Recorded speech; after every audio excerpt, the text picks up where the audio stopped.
South ఇండియాలోనే biggest sorry store మన Varahi silks మన విజయవాడ ఎంజీ రోడ్ లో డిసెంబర్ 4వ తారీఖున ఘన ప్రారంభం. నమస్తే రమగారు. నమస్తే జయ.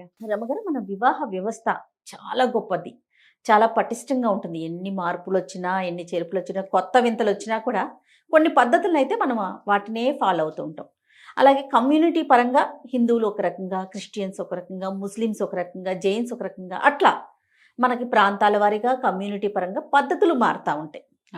అయితే ఇప్పుడు రీసెంట్గా కొత్తది ఒకటి చూస్తూ ఉన్నాం, భూత శుద్ధి వివాహం అని. నాకైతే తెలియదు రమ్మగారు, ఫస్ట్ టైం నేను విన్నాను, దాన్ని సెర్చ్ చేశాను. అసలు ఏంటి ఇది, పాత పద్ధతేనా? అంటే భూత శుద్ధి వివాహం అంటే దీని మెథడ్ ఏంటి? ఎవరైనా ప్రత్యేకించి ఫాలో అవుతారా? అట్లా అనిపించింది. అందరూ సెర్చ్ చేస్తారు కదా, కొత్తగా ఉండేసరికి ఇదేమిటి, ఎక్కడ చేసి జరిగింది అవన్నీ. అవునవును, కొత్తగా వింత జయ. ఎప్పుడు కూడా ఇప్పుడు వివాహ విధానాలు ఉన్నాయి మనకు కూడా, మన దగ్గర కూడా తెలుగు రాష్ట్రాల్లో మనమే మాట్లాడుకుంటే, ఆంధ్ర ప్రాంతాల్లో కానీ తెలంగాణలో కానీ కమ్యూనిటీ పరంగా ఒక్కొక్క కమ్యూనిటీకి ఒక్కొక్క రకమైన వివాహ ప్రక్రియ ఉంటుంది. బేసిక్ ప్రక్రియ ఏంటంటే అయ్యగారు వచ్చి పెళ్లి చేయటం. హిందువులకి అందరి హిందూ మ్యారేజెస్లో అన్ని రకాల, అన్ని ఊళ్ళల్లో, అన్ని ప్రాంతాల్లో, అన్ని కమ్యూనిటీస్లో కూడా అయ్యగారు వచ్చి ఎంతో కొంత మంత్రంతో ఏదో కాస్త ఒక తాళి కట్టించడమను, ఓ నలపూసలు వేయించడమను, ఓ ఉంగరాలు మట్టెలు గిట్టెలు అట్లాంటివి పెట్టడమను, యజ్ఞంతో మంత్రంతో సాంగంగా 5 రోజులు చేసేది, లేదా ఒకరోజే మొత్తం యజ్ఞం అన్నీ చేసేసేవి, ఇవి నడుస్తున్నాయి. ఇప్పటికీ మనం ఆ సిద్ధాంతాలు నడుస్తూనే ఉంటాయి. ఇందులో ఇదివరకు పూర్వకాలపు విధానాలు ఇంకా బోల్డ్ ఉండేవి. ఆర్షమని, బ్రాహ్మమని, ఆసురీ వివాహం అని, కన్యాశుల్కం ఇచ్చి డబ్బులు ఇచ్చి తెచ్చుకునేది, రాక్షస వివాహాలు, గాంధర్వ వివాహం ఇప్పుడు పుష్కలంగా జరిగేవి గాంధర్వాలే. అప్పుడేమిటి, దుష్యంతుడు శకుంతల చేసుకుంది గాంధర్వ వివాహం.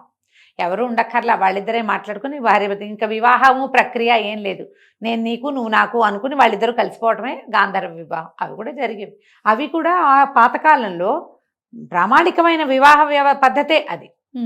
వాళ్ళిద్దరూ అది తప్పకుండా ఉండటం. పంచభూతాలు సాక్షి అంతే అనుకుంటారు అప్పట్లో. అదే పంచభూతాలే సాక్షి. వాళ్ళిద్దరే ఏకాంతంలో చేసుకునేది. ఇప్పుడు ఈ ఏకాంతంలో కలిసి ఉంటున్నారు, దాన్ని వివాహం అని అనుకోవటం లేదు. దీన్ని ఇంగ్లీష్ పేరు పెట్టుకున్నాం మనం, లివింగ్ టుగెదర్ అంటున్నాం. లివిన్ అవటం అని చెప్తున్నాం.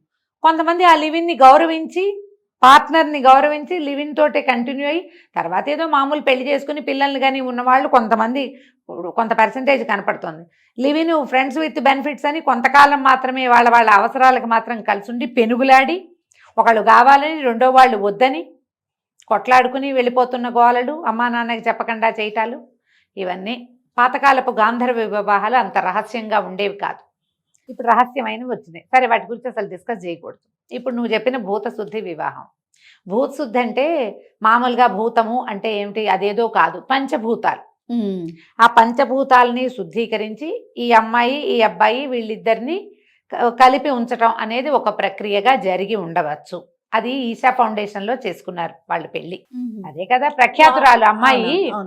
తను ఎప్పటి నుంచో యాక్ట్రెస్ కాబట్టి అతను కూడా ప్రఖ్యాతుడైన డైరెక్టరు. వాళ్ళిద్దరూ పెళ్లి చేసుకోదలుచుకున్నారు. అండ్ ఇద్దరికి సెకండ్ మ్యారేజ్. ఈ నార్మల్ సివిల్ తాంబూలాలు పుచ్చుకోవటము, ఉంగరాలు పెట్టుకుని అందరికీ చూపించుకోవటాలు, ఎంగేజ్మెంట్ చేసి తర్వాత మెహందీలని హల్దీలని అవన్నీ చేసే ఉద్దేశం ఉండుండదు వాళ్ళకి. అవద్దు, సింపుల్గా చేసుకోవాలనుకున్నారు. ఈ సింపుల్గా చేసుకోవడానికి ఆర్య సమాజ్ పెళ్లిళ్ళు చేసుకుంటారు చాలా మంది. ఆర్య సమాజ్కి వెళ్తే పెళ్ళి అయిపోతుంది. హిందీ వాళ్ళ పెళ్లిళ్ళు కూడా చాలా సింపుల్గా అయిపోతాయి. నార్త్ ఇండియన్స్ పెళ్లిళ్ళు కూడా అగ్నిహోత్రం చుట్టూ, అక్కడ కూడా కన్యాదానము అలాంటివి ఏదో విధి నడుస్తుంది. ఎవరెవరి విధానం అది. మనం కోర్ట్ మ్యారేజ్ చేసుకోవచ్చు, రిజిస్టర్ మ్యారేజ్, అది కూడా సింపుల్ గా అవుతుంది. ఈశా ఫౌండేషన్ అంటే వాళ్ళకి ఎంతకాలంగానో అమ్మాయి ఎక్కడికి వెళ్తూ ఉండుండొచ్చు. అవును, ఇలా సింపుల్ గా మ్యారేజ్ చేసుకోవాలంటే ఇక్కడ ఈ ప్రక్రియ ఉందని వాళ్ళు చెప్పుంటారు. ఈశాలో విధానాలు కొంచెం డిఫరెంట్ గానే కనపడతాయి మనకి. మామూలు యోగా కోర్సులు అవి చాలా ఉన్నాయి కదా, ఇన్నర్ ఇంజనీరింగ్ అని అదని ఫాలో అయ్యే వాళ్ళు వెళ్తూనే ఉన్నారు. ఎంతమంది లక్షల్లో వెళ్తున్నారు ఈశాకి, మనం చూస్తున్నాం. శివరాత్రి అప్పుడు చాలా విశేషంగా జనం. కొంచెం ప్రత్యేకమైన పూజ అంటే ప్రత్యేకమైన ఆరాధన ఉంటుందంటారా? ఉంది, వాళ్ళ విధానం, వాళ్ళది ఒక ప్రత్యేక విధానం ఉంది. ఇప్పుడు మనకి ఎన్నో వచ్చినాయి కదా జయ, ఇప్పుడు ఆర్ట్ ఆఫ్ లివింగ్ అని ఒక విధానం కనిపిస్తుంది. అట్లాగే ఈశా ఫౌండేషన్ వాళ్ళ కూడా ఒక ప్రత్యేకమైన ఆరాధన విధానం ఉంది. దానికి ఆకర్షితులైన వాళ్ళు ఇవాళ రేపు సెలబ్రిటీస్లో చాలా మంది కనపడుతున్నారు. ఈ అమ్మాయి మనము ఈ కొన్ని ప్రోగ్రామ్స్ అప్పుడు తను అక్కడ కనపడుతోంది, అవునవును. సద్గురుతో మాట్లాడిందని అవన్నీ కూడా మనం ప్రజలు చూశారు. బహుశా వాళ్ళని సంప్రదించి ఉండొచ్చు. ఇక్కడ మీరు పెళ్లి చేసుకోవచ్చు, భూత సిద్ధి వివాహం ఇది చాలా వాళ్ళు ప్రవేశపెట్టింది. ఆహా. ఎందుకంటే ఈచాలో లింగ భైరవి ఆరాధన ఉంది. అవును. లింగ భైరవిని మనం ప్రపంచంలో ఎక్కడా చూడం. వారి దగ్గర ప్రత్యేక ఆరాధన విధానం ఉంది, కనిపిస్తోంది ఒకటి. తర్వాత అక్కడ ఒక ధ్యాన లింగం ఉంది, అది బాగుంటుంది. అక్కడికి వెళ్ళిన వాళ్ళకి అది నచ్చుతుంది. ఇప్పుడు మనం కూడా ఉంటారు కదా, బిలీవర్స్ ఉంటారు. ఇప్పుడు మనకైనా అభ్యంతరం ఏం లేదు, విధానమే అది. అందులోంచి కొంచెం ప్రత్యేకమైంది. వెళ్తారు జనము. ఈ అమ్మాయి అక్కడికి వెళ్తూ ఉండటం వల్ల ఇలాంటిది మా దగ్గర ఉంది ఈ విధానం అంటే ఫాలోవర్స్ అయిన వాళ్ళు అక్కడ పెళ్ళిళ్ళు చేసుకోవచ్చు, చేసుకుంటున్నారేమో. ఈ అమ్మాయి ప్రఖ్యాతురాలు కాబట్టి, సెలబ్రిటీ కాబట్టి ఇది బయటకు వచ్చింది ఇంత ప్రత్యేకంగా. విధానం ఎలా ఉండొచ్చు అంటారు రమ్మగారు? తెలియదు జయ, నాకు ఒక విషయం తెలుసు. ఈశాలో క్లేశనాశక క్రియ అని ఒక ప్రత్యేకమైన క్రియ చేస్తారు. ఇది ఏంటంటే మన దిష్టి తీయటం లాంటిది. ఏవైనా ప్రాబ్లమ్స్ లో ఉన్న వాళ్ళు, చాలా ఇబ్బందుల్లో ఉండి మనకి జనఘోష తగిలింది, దిష్టి తగిలింది, లేదా ఏదో మనం ఒక బరువు మోస్తున్నట్టుగా ఉంటే ఈ క్లేశనాశక క్రియ చేయించుకోవచ్చు.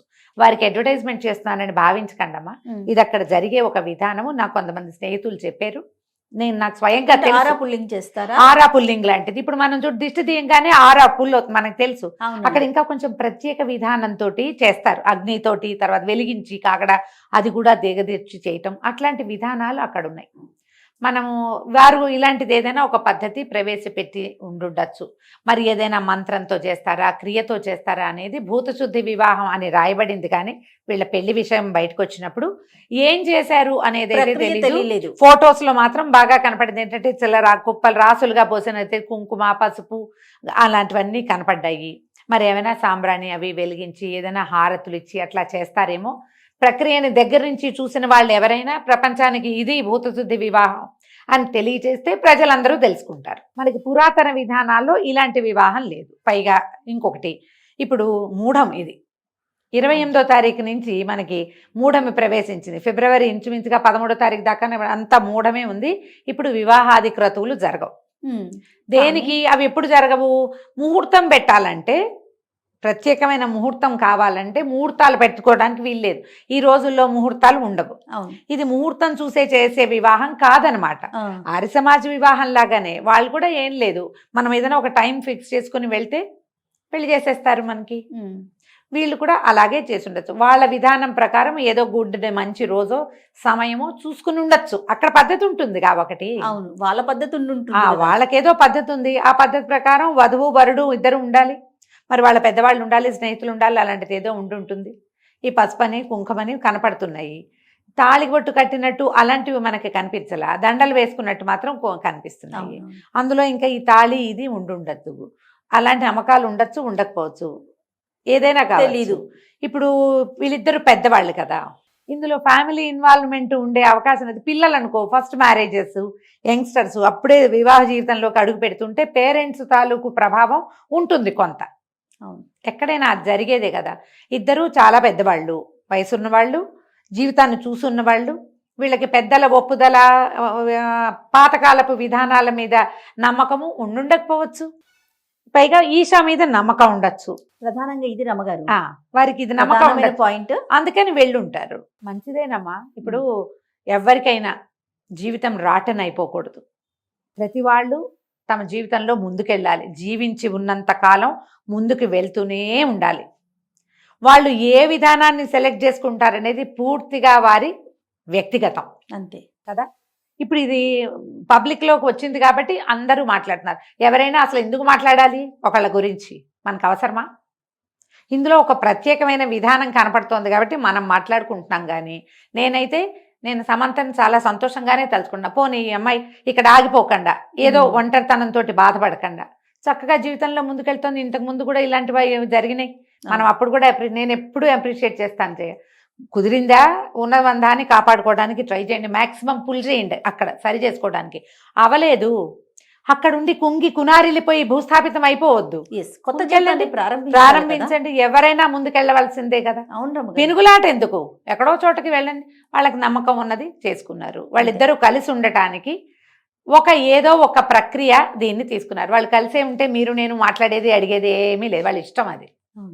కానీ ఇది ఒక ప్రక్రియ చేసి దీనివల్ల ఏంటంటే తమ జీవితాల్లో వచ్చే ఏ అబ్స్టకల్స్ తొలగిపోతాయని వాళ్ళు నమ్మారో అదేదో చేసి ఉంటారు అంతే. ఎవరైనా దీని మీద అవగాహన ఉన్న వాళ్ళు ఈ భూత శుద్ధి ఇలా జరుగుతుంది అని తెలియజేస్తే అంటే ఆల్రెడీ ఫాలోవర్స్ గా ఉన్న వాళ్ళైతే దీన్ని ప్రిఫర్ చేయొచ్చు కూడా. ముందు మనం అవి కూడా చూస్తాం.